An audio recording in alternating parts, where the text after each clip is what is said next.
ஏகாதசியுடன் கூடிய புரட்டாசி நிறைவு வெள்ளிக்கிழமை. ஸோ அருமையான ஒரு நாள். எல்லாம் பல பேர் சந்தோஷமா இருப்பான். நாளைக்கு ஐப்பசி பறந்துருச்சுடா, டேய் இது வரைக்கும் குளிப்பாட்டி இருந்த கோழி எல்லாம் புடிங்கப்பா, கப்பு கப்புன்னு புடிங்கப்பா, ஒரு மாசமா கோழி நினைச்சிருக்கோம், இன்னும் நம்ம பக்கமே வரமாட்டேங்கிறா, இந்த பயவுல நமக்கு இப்படியெல்லாம் இற போடாது அப்படின்னு அது ரொம்ப பாசமா இருந்திருக்கு. அதுக்கு புரட்டாசின்னு தெரியாது இல்ல.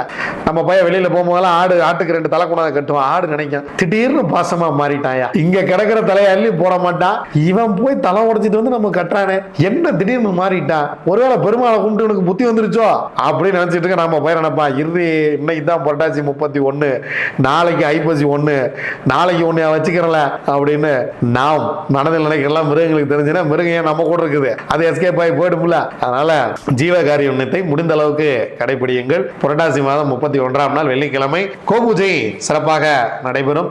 இந்த கோபூஜை வெள்ளிக்கிழமை மதியானம் 1 மணிக்கு ஏகாதசி. புரட்டாசி மாதம் நிறைவு நாள்ல நல்லபடியா நடக்கும். வாங்க, மகாலட்சுமியின் அருள் பெறுங்கள். வாழ்க்கை வளமாக இருக்கும்.